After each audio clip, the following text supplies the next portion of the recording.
반갑습니다. 오늘 요한계시록 11장에 대한 내용들을 같이 좀 보려고 해요.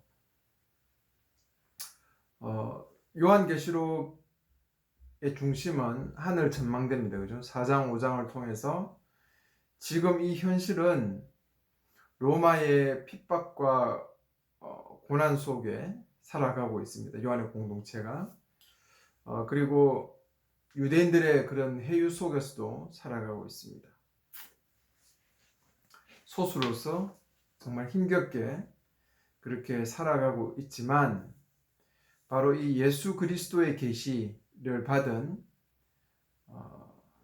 새로운 이스라엘이죠. 새로운 이스라엘인 교회가 어떤 위치에 있는지, 어떤 상황인지에 대해서 하늘 전망대를 보여주면서 하나님께서 그 요한의 공동체를 위로하죠. 그리고 나서는 이제 심판이 이어집니다. 이 세상을 향한 그것은 결국은 엄녀인 로마 바벨론이고 그것은 로마를 말하는 것이죠. 로마에 대한 심판, 결국은 나아가서 사단의 심판까지 연결됩니다. 그 심판 시리즈가 이루어지는데 인심판, 그 다음 나팔 심판, 이제 대접 심판이죠. 그 심판이 6장부터 16장까지 이어지면서 그 중간중간에 삽입된 내용들이 있습니다. 이 삽입이 아주 중요하겠죠. 인심판에 삽입된 내용이 하나님께서 핍박 중에서도 하나님의 공동체인 교회를 세우시고 붙들어 가시는 부분에 대한 이야기를 했죠. 14만 4천 명의 어떤 의미들을 이야기하면서, 그리고 이 나팔 심판이 그 사이에 오늘 이제 10장과 11장의 내용이 있었죠. 그 10장은 지난주에 하면서 그 요한이 이제 예언자적인 부름을 받는 패턴을 따르죠. 구약의 에스겔이 예언자로서 부름을 받고 그리고 그가 먼저 하나님의 메시지를 경험하는 측면에서 하나님의 책을 이제 먹는 어떤 그런 개념이나, 그리고 성전을 어떤 재는 청량하는 부분이나 에스겔의 패턴을 그대로 따르고 있습니다. 그러면서 책이 달콤하지만 내 입에 넣었을 때는 쓰게 되는, 그래서 예언자적인 선교 공동체로 살아가는 교회가 당하는 어떤 이 고난, 어려움에 대한 이야기를 하죠. 그리고 오늘 11장에서도 이 내용들이 그대로 연결됩니다. 내가 막대기 같은 갈대를 가지고 청량을 하죠. 하나님의 성전과 제단과 그 안에서 경배하는 사람들을 재어보아라 라고 이렇게 하죠. 이 성전을 청량하는 이 부분은 하나님께서 당신의 그 공동체를 지키고 보호하는 것에 대한 이야기를 다루고 있죠. 하나님께서 자기 백성들을 보호하는데, 근데 성전 바깥들은 내버려 두어라, 청량하지 말라 하죠. 그것은 이방 나라들에게 줄 것이다. 그들이 거룩한 성을 40개월 동안 짓밟을 것이다 라고 이야기하죠. 그러니까 하나님께서 당신의 백성을 보호하고 지키시는 것이 우리가 생각하듯이 그냥 아무 어려움 없고 편한 것이 아니죠. 이미 하늘에서 이루어진 이 전망대에서 이루어진 이 승리가 진행되고 있지만, 그러나 오늘 우리 이 현실, 그들에게 있는 그 로마의 압제 속에 있는 요한의 공동체는 정말 힘겹고 어렵게 살아가고 있잖아요. 그죠? 하나님 백성을 보호하시지만 그 이방인의 뜰은 청량하지 못하게 하죠. 그래서 얼마 동안 고난을 당할 것에 대한 이야기를 합니다. 하나님의 선교 공동체로 살아간다는 것은 그냥 편안하게 모든 일이 잘 되고 모든 일이 잘 풀어져가는 그런 삶이 아닙니다. 우리가 분명하게 이 부분을 인식해야 됩니다. 예수를 믿고 하나님을 믿는 것이 내 인생의 문제 해결이 답이 아니에요. 그것은 종교죠.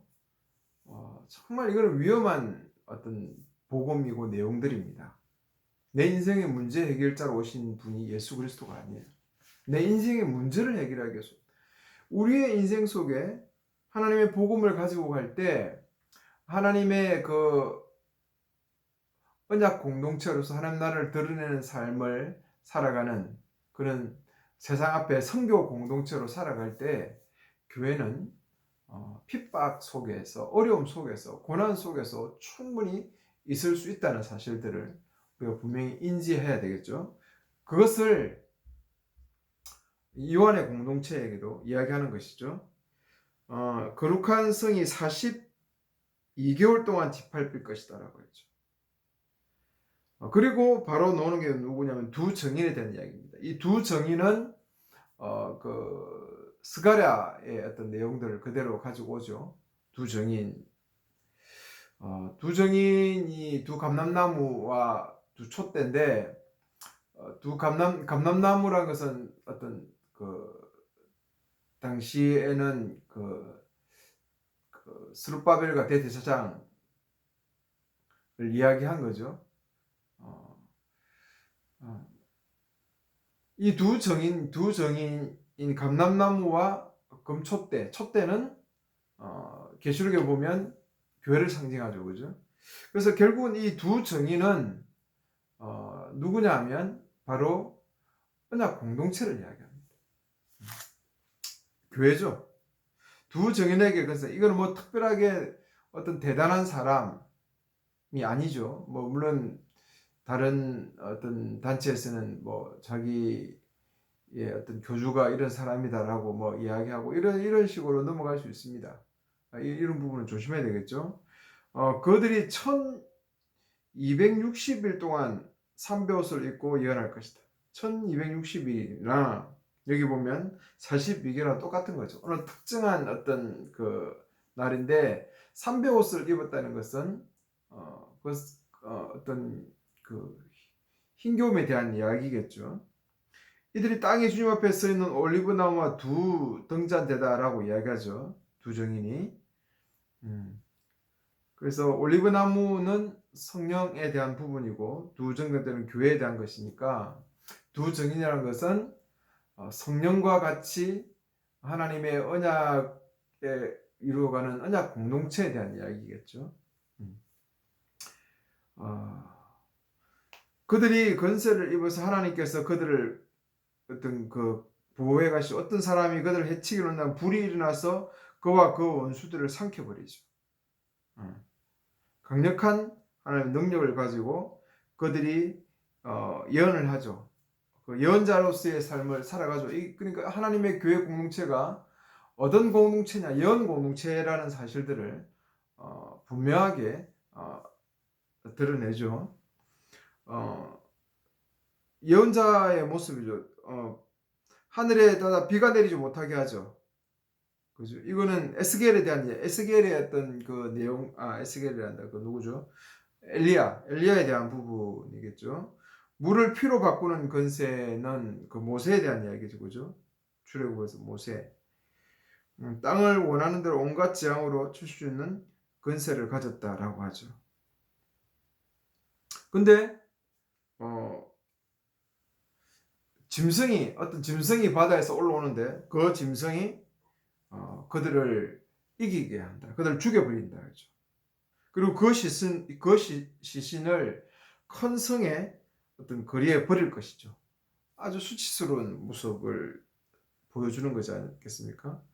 그리고 그 성은 영적으로 소돔이고 미즈라임이고 주님이 십자가에 못 박힌 곳이죠.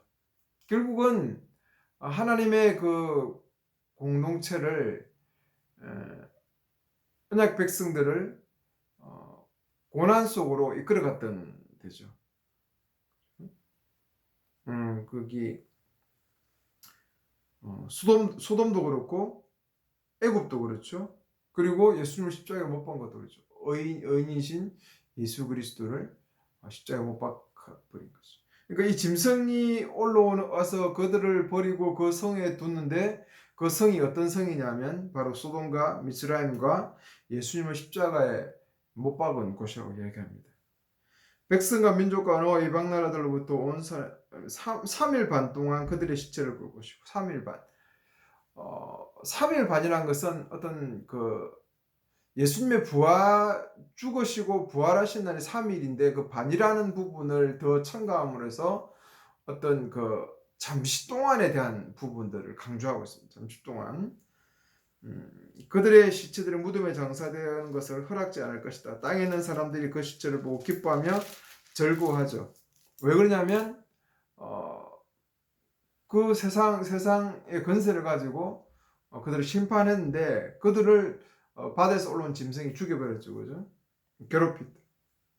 3일 반 후에 하나님께서 근데 그들을 다시 그 두 정인을 일으키셔서 부활 성천하게 하죠.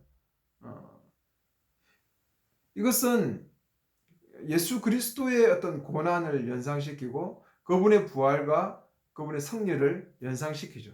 이것은 교회가 실제적으로 언약 공동체가 당하는 고통과 힘겨움이 있지만 결국은 교회는 예수 그리스도께서 걸어가신 그 길처럼 영광의 길, 영광으로 온전히 회복될 것에 대한 그런 부분들을 이야기해 주고 있습니다. 그리고 하늘로부터 오면서 구름을 타고 올라오고 그 원수들이 보죠. 그리고 큰 지진이 나서 엄청난 사람들이 죽습니다. 그러니까 그 살아남은 사람이 그 9장에서는 그래도 회개하지 않았는데 이 11장에 여기서는 큰 진을 하나님께 영광을 돌리죠. 그 두려움에 휩싸여서 많은 사람들이 회심을 하게 됩니다. 돌아오게 되죠. 이것이 언약 공동체가 꿈꾸면서 하나님의 나라를 이루어가는 그 삶을 온전히 순교자적인 예언자적인 정신으로 교회가 걸어가야 될 이유죠. 그래서 많은 사람들이 하나님께 영광을 돌리게 됩니다. 그러면서 둘째 아가 떠나서니 보라 셋째 아가 곧 올 것이다. 이제 그 심판이 계속될 것이죠. 잠시 동안 짐승이 승리하고 뭔가 어떤 짐승이 그 두 정인을 죽이면서 뭔가 이 세상 사람 속에 심판을 멈추게 하는 것처럼 보이고 했지만 그러나 그들이 부활성천하고 땅이 지진이 일어나고 그래서 14절에 둘째 아가 떠나고 셋째 아가 올 것이다. 차례대로 이제 하가 미칠 것에 대한 이야기죠. 그리고 일곱 천사가 나팔을 불죠. 나팔을 이제 마지막 부니까 이제 나팔 부는 거하고 뭐하고 연결됩니까? 예, 대접 심판하고 이제 최종적인 심판하고 연결될 것입니다. 그러면서 이 세상 왕국은 여호와 그의 메시아가 것이고 영원토록 통치할 것이다 라고 이야기하죠. 결국은 하나님께서 이 세상을 심판하시고 하나님의 나라가 온전히 이 땅에 영원토록 설 것에 대한 이야기를 하고 있습니다.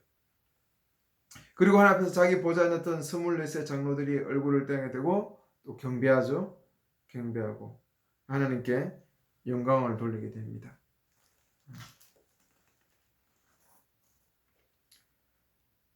그러면서 19절에 하늘의 성전이 열리고 그 언약궤가 그 성전 안에서 보이고 번개 소리와 천둥과 지진과 우박이 있었다라고 하죠. 이것은 하나님의 임재의 상징이잖아요. 그죠? 구약에 임재하실 때 나타난 현상들이죠. 하나님께서 영원토록 그들과 함께 하시고 그 나라가 영원히 굳건히 서가는 것에 대한 이야기로 나아가고 있습니다. 오늘 이 삽입의 부분 요한이 작은 책을 받는 것이나 두 정인에 대한 이야기를 통해서 하나님께서 요한에게 또 요한 공동체에게 하고자 하는 내용은 그것입니다. 이들이 하나님께 보호를 받고 하나님께 지켜주시는 것이 그냥 편안하고 안락한 길이 아니라 순교자적인 정신으로 이 세상에 보냄을 받은 예언자와 같은 그 삶을 살아가는 것에 대한 이야기죠. 결국은 예언자들이 얼마나 그 시대에 많이 핍박을 받고 하나님 백성들 바로 그들에게 얼마나 많은 고통 속에 그들의 메시지를 던졌습니까? 동일하게 교회도 오늘 이 로마의 압제 속에서 걸어가는 요한의 공동체도 동일하게 두 증인으로서의 삶을 살아가야 됩니다. 그것은 예수 그리스도께서 걸어가신 그 고난의 길과 동일한 것이죠. 예수님의 십자가와 부활의 어떤 그 길, 그리고 최종적인 승리의 그 영광은 십자가가 있었기 때문에 부활이 있는 것이죠. 결국은 예수 그리스도의 십자가는 오늘 교회에게 그 요한의 교회에게 동일하게 그 이야기를 해주고 있는 겁니다. 예수님이 핍박받고 죽어서 3일 만에 부활하셔서 하나님의 아들이 되시고 영원토록 이 땅을 통치하듯이 교회도 지금 비록 이 로마의 압제 속에서 고통 속에서 힘겹게 가고 있지만 결국 이 교회가 그럼에도 불구하고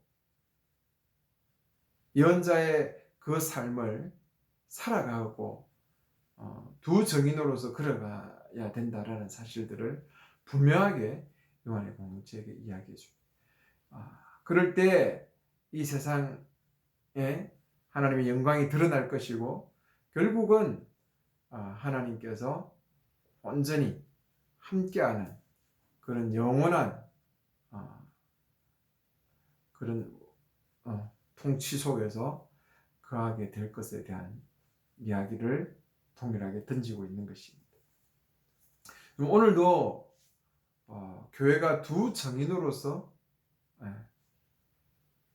그런 구약의 예언자의 그 삶을 오늘 교회가 동일하게 걸어가야 된다. 동일하게 그들과 같은 삶을 살고 있는 것이다 라고 요한의 공동체에게 이야기했고 동일하게 그것은 오늘 교회에게 던져주고 있습니다. 교회는 세상에 예언자로서 서가야 됩니다. 그것은 세상 속에서 화려한 것이 아니죠. 왜? 세상이 싫어하는 이야기를 하고 세상이 싫어하는 부분들을 드러내면서 가야 되기 때문에 그렇습니다. 요한의 공동체가 그 예수 그리스도의 그 메시지를 온전히 붙들고 걸어갔을 때 그들이 정말 많은 어려움 속에서 힘든 속에서 때로는 순교하는 두 정이 죽듯이 순교하는 그런 상황까지도 나아가겠죠. 그렇지만 그 최종적인 영광 속에 거하고 걸어가는 길이라는 사실들을 인지하기를 원하고 있습니다. 하나님 나라의 그 길을 이루기 위해서 걸어가는 언약 백성의 삶은 화려하지도 않습니다. 흠모할 만한 것이 없어요. 뭔가 잘 되고 뭔가 행복하고 뭐 복되고 그것은 기존 교회 공동체 안에서 편안하게 그냥 걸어가기 때문에 이를 못 느끼는 것입니다. 그러나 평신도 교회로서 언약 공동체를 이루어 가려고 하면 여러분 정말 그 길이 쉽지가 않습니다. 힘들고 어렵고 손해볼 것도 많고 희생해야 될 것도 많아요. 정말 성령의 충만함을 받지 않으면 참 하기 힘든 것이에요. 저도 참 많이 경험했고 그리고 여전히 그것이 힘들고 어렵다는 사실들을 충분히 저는 이해하고 있습니다. 기존 교회 다니는 것은 뭐 일요일날 어떤 예배 드리러 가는 것은 쉽죠. 그 뭐 예배 모임에 참여하면 시간 참여하면 되니까 물론 뭐 일요일날 놀고 자야 되는데 그렇지 못하고 교회당 가서 예배드리는 것이 어려울 수 있지만 뭐 그거 뭐 앉아 있으면 되니까 목사님 설교 다 할 거. 자기가 성경을 공부할 필요도 없고 그냥 일주일 동안 정말 그냥 먹고 사는 돈 문제, 먹고 사는 부분에 충실하다가 일요일날 그냥 뭐 졸면서 앉아 있다가 그다음 또 6일의 삶을 또 그리 살다가 뭐 앉아 있다가 좀 더 이제 뭐 또 영적인 사람은 라고 하는 사람들은 새벽기도 가고 뭐 잠 좀 포기하는 거죠. 새벽기도 가고 이 뭐 또 다른 모임 가고 이제 이렇게 하는 것이죠. 프로그램에 대한 사항 속에 있죠. 뭐 그게 무슨 어려움이 있겠습니까? 그러나 여러분 공동체를 한번 이루어 보세요. 정말 쉽지 않습니다. 제가 항상 그렇게 비유했는데요. 연애와 결혼이다. 연애할 때는 뭐 정말 그 뭐 싸우기를 합니까? 물론 그런데 결혼 생활을 해보면 정말 그 사람의 단점과 약점과 어려움들 서로 맞춰가는 것이 얼마나 어렵습니까? 이 땅에 하나님의 나라를 보여주는 하나님의 정신을 보여주는 그런 공동체를 또 이루어 간다는 것. 그것은 정말 소수로서 소수의 길이고 쉬운 길은 아니에요. 여러분이 만약에 어떤 안락한 이런 제도권 교회를 버려두고 만약에 여러분이 평신도 교회를 이루어 간다면 여러분 정말 경험할 거예요. 하나님의 언약을 온전히 따라가는 것은 쉬운 길이 아니구나. 정말 힘든 길이구나. 그리고 성령의 정말 충만함이 있지 않고는 가능한 길이 아니구나라는 사실들을 깨닫게 될 거예요. 그리고 많은 어떤 소수로서 걸어가는 외로움들, 고독감들이 분명하게 존재합니다. 그런 요한의 공동체가 경험했듯이 다들 유대인이고 뭐 그렇게 살아가는 주변 속에서 소외되고 경제적인 어려움 속에서 힘든 속에서 그렇게 걸어갔던 그 요한의 공동체의 그 삶을 지금 이런 어떤 현상적인 교회로서는 경험할 수가 없어요. 그럼 성경에 있는 이런 내용들이 지금 이렇게 프로그램화된 교회로서는 경험이 안 됩니다. 여러분 이해 잘 안 될걸요. 그러니까 다 안 되니까 개인적인 설교하고 개인적인 메시지 던져서 뭐 감동 주려고 하고 사람들을 개인적인 메시지로 전락시켜 버렸죠. 그 개인적인 메시지를 주면 오히려 그 공동체는 다 무너지죠. 그리고 그냥 기독교가 종교가 되는 거예요. 자, 안타까운 어떤 그런 사항들이 펼쳐지는 것이죠. 그래서 정말 꼭 이런 공동체 교회 속에서 여러분이 걸어가기를 원하고 그것이 정말 외롭고 힘들고 어려운 길임은 맞습니다. 그렇지만 성령을 통해서 기도하면서 걸어가면 그것이 결국은 영광의 길이고 하나님의 영원한 통치 속에 연결되어 있는 그 삶이란 사실들을 분명하게 인식했으면 좋겠습니다. 감사합니다.